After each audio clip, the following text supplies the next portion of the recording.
Hello everyone, তোমরা সবাই কেমন আছো? আশা করি সবাই ভালো আছো। আমিও খুব ভালো আছি। আমার একটি ছোট্ট ব্লগ নিয়ে তোমাদের সামনে আবারও চলে আসলাম।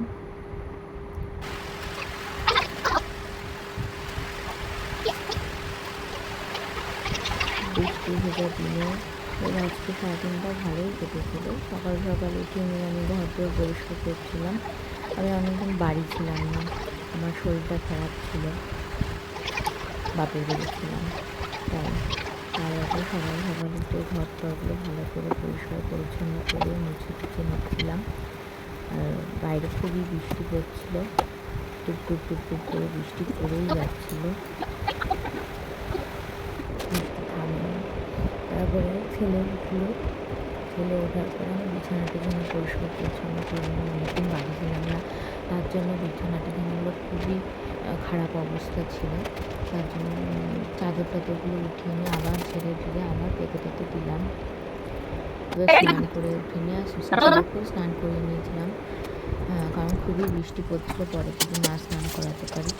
তারপর শাশুড়ি মায়ের প্রায় রান্না হয়েই গেছিলো, ভাত, তারপরে সয়াবিনের তরকারি, ধনে পাতার বড়া ভাজা, এগুলো হয়ে গেছিলো। আমি এবার চারখানা সবজিটা আমি করছি, তাও আচ্ছা আমি এটা করছিলাম।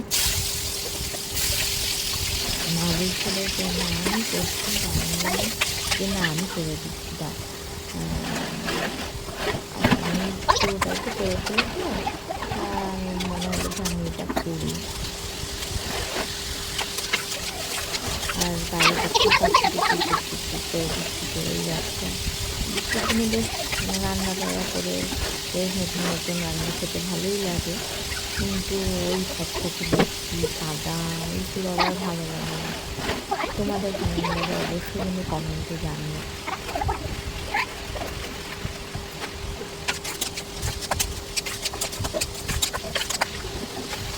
আর অবশ্যই বলো তোমাদের আজকে কী রান্না হলো বৃষ্টি ভেজা দিনে।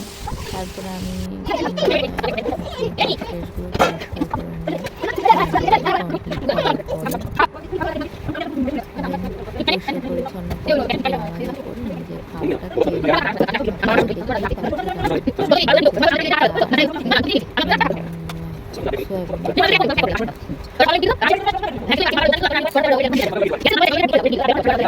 বাবার সঙ্গে একটু কথা বলছিলাম, মানে শ্বশুরের সঙ্গে একটু কথা বলছিলাম আর খাচ্ছিলাম। তারপরে ছেলের দুধটা চলে এসেছিলো, তাই ছেলেকে আবার আমি খাওয়ার পরে ছেলেকে আবার খাওয়াতে চলে গেলাম। ছেলে ঘুমিয়ে পড়েছিল, তাও খাইয়ে দিচ্ছিলাম, কারণ সকাল থেকে ঘোষ আসেনি, তার জন্য দুধ পেয়েছিলাম না। ওকে একটু সুজি খাইয়েছিলাম।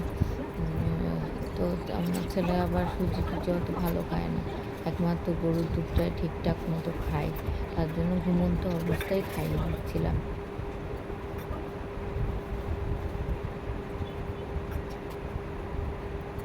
আর দুধটা খুবই গরম ছিল, তার জন্য ফুল দিয়ে দিয়ে খাইয়ে দিচ্ছিলাম। ছেলে এমনি সময় খুবই হচ্ছে দুষ্টুমি করে খাওয়ার সময়, কিন্তু ঘুমিয়েছিল তো, আর প্রচণ্ড ঘুম পেয়েছিল। আর বৃষ্টির দিনে ও শুধু পাকে পাকে ঘুমাচ্ছিল। ঠান্ডা ঠান্ডা ওয়েদার পেয়েছে, গরম থাকলে পরে তো ঘুমাতে পারে না, আর ঠান্ডা ঠান্ডা ওয়েদার পেয়েছে, ওর জন্য বৃষ্টির দিনে খুব ঘুমাচ্ছিল। তোমরা আবার ভেবো না আমি খুবই এত স্পিডে খাওয়াচ্ছি, একটা বাচ্চা মানুষকে তো আর এইভাবে খাওয়ানো যায় না। ও আবার হিসি করে দিয়েছিল বলে আমি হিসি করিয়ে নিলাম। দেন তারপরে আমি ঘরে নিয়ে গিয়ে ওকে ভালো করে বিছানা টিছানা করে দিয়ে নিয়ে শুয়ে দিলাম। নাহলে আবার বর্ষার দিনে হিসিটা বেশি করে, তার জন্য পাশের বাড়িটা আবার তো ও আবার হচ্ছে জলের মধ্যে, আমাদের সামনের রাস্তায় জল জমেছিল, তো জলের মধ্যে পড়ছিল। বিকেলবেলা একটু ঘোরাফেরা করছিলাম।